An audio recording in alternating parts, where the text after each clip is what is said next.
कुछ यारी तो केंद्र सरकार से भी है ना, बीजेपी से भी है। वो आम आदमी पार्टी के दो दो नेता वो आबकारी घोटाले में, शराब घोटाले के नाम से मीडिया जिसको बताता है, उसमें पहले मनीष सिसोदिया और अब संजय सिंह जेल में है। नाम तो केसीआर की सुपुत्री के कविता का भी आया। सदन काटल की बात थी कि सारी मनी ट्रेल तो चली तेलंगाना से, के कविता पर हाथ नहीं डालती ईडी ना केंद्र सरकार। यहां पर भी तो कुछ यारी होगी ना। केंद्र सरकार किसको यारी, किसके साथ यारी बताने को, किसको दबाने की कोशिश नहीं कर रही। आज हर पार्टी परेशान है, ईडी से परेशान है, पता नहीं किसके घर से कब क्या आ जाएगा।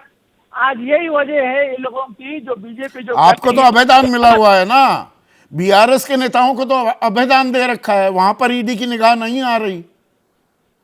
तो इसमें कुछ कहानी छिपी है क्या? अगर कहानी हो तो ये यहाँ पे मंजर आम हो सकती थी। अगर जब आप वाकई अगर कोई इन्वॉल्व है उसमें, तो आप जाहिर करिए, आप बताइए कि भाई कौन है इसमें, बताइए आपके पास क्या है, बताइए क्या प्रूफ है आपके पास, क्यों छुपा के रखे। आपके पास ही खोट है, यह केंद्र सरकार के पास ही अगर खुला है तो बता दीजिए। आप अगर हमारे पार्टी से कोई किसी का कोई ताल्लुक है ये चीज से, आप बिल्कुल जाहिर कर दीजिए कि भाई देखो ये हमारे पास ये चीजें हैं, लिहाजा इन्वॉल्व है। ऐसा तो आप कुछ करेंगे नहीं, खाली ईडी भेज के डराते जाएंगे, ईडी भेज के डराते जाएंगे। अब कहाँ होने वाला ऐसा खेल? ईडी नहीं भेज रहे ना, एक दो बार समन हुए कि कविता को दिल्ली बुलाया, बात खत्म हो गई, बाकियों को जेल में डाल दिया गया कि जी कोऑपरेट नहीं कर रहे। कई पार्टी की बात कर रहा हूँ सर, आज हर पार्टी परेशान है इन लोगों से। हर पार्टी परेशान है, परेशान है, हर रीजनल पार्टी परेशान है। सिर्फ इनका काम ही है लोगों को दबाना, अपना उल्लू सीधा करना। तो महेश वर्मा दबा रहे हैं या अभयदान दे रहे हैं? बीआरएस के जरिए 2024 की रणनीति को भी साधा जा रहा है कि एक घटक, संभावित घटक हैं, इनके साथ प्यार मोहब्बत से ही बात की जाए।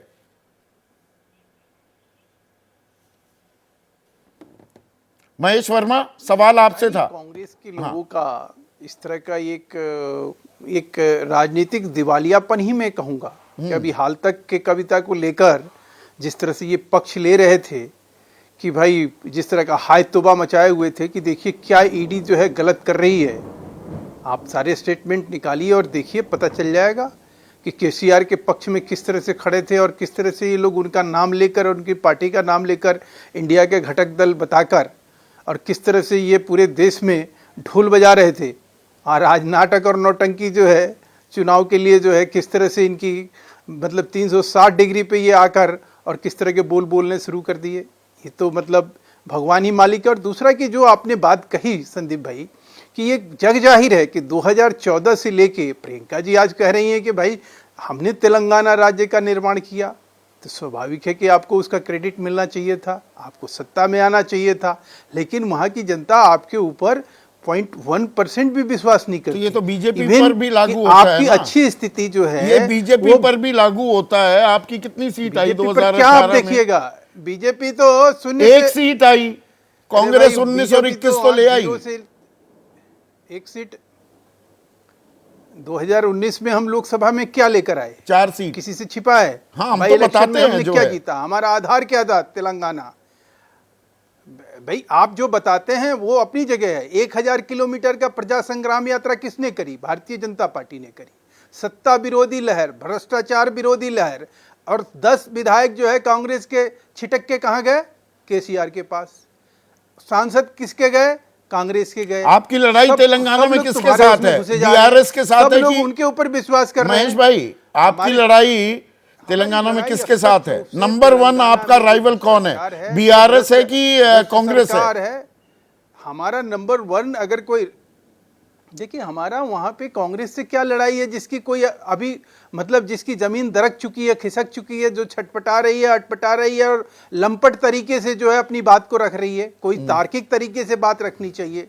कोई ये लंपट तरीका क्या होता है? कहने और सुनने ये लंपट तरीका क्या होता है और तार्किक तरीका क्या होता है? ये होता है कि जो मन में आए वो बक दो, जो मन में आए वो बोल दो, जो दिमाग में आए वो किसी के बारे में कुछ भी कह दो, कहीं से कहीं किसी को कनेक्ट करके और किसी को बदनाम कर दो। ये होता है लंपट तरीका। एक योगी आदित्यनाथ थे आज तेलंगाना में, अभी कुछ देर पहले बयान आया कि हमारी सरकार बनी तो बुलडोजर चलेगा। के कविता कह रही हैं कि भाई तेलंगाना के लोगों को बुलडोजर नहीं चाहिए, ट्रैक्टर चाहिए, कार चाहिए, कार उनका सिंबल भी है। हाँ, तो इसमें अगर कविता जी को ये लग रहा है कि वो ट्रैक्टर और कार दे सकती थी, तो शराब की बात उनके साथ कैसे चिपक गई? तो उन पर इतनी दरियादिली क्यों दिखा दी? उनको जेल में क्यों नहीं डाला गया? कचहरी में भी गई। अरे वो सदन कातिल है, कातिल वाले दरियादिली दिखाई संदीप, जहां से मनी लॉन्ड्रिंग करने में लगे हुए हैं। अच्छा, अभी तो आपने ये भी नहीं, अभी आपने ये भी कह दिया कि चुनाव आयोग ने जिस पे पाबंदी लगाई वो केंद्र सरकार की वजह से लगाई। कमाल की बात है, चुनाव आयोग कोई निर्णय भाई राजनीतिक जो आरोप लग रहे हैं उनके आधार पर, ये मेरा सवाल नहीं है। जैसे ही घड़ी का काटा दोपहर 2:30 पे आए, बबीता जी का दिल सास बहू साजिश के लिए मचल जाए।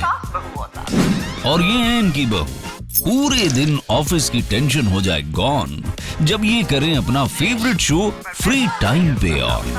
इनकी तरह आप भी देखिए अपना फेवरेट शो अपने टाइम पर और डाउनलोड कीजिए एबीपी लाइव ऐप अपने स्मार्ट टीवी पर।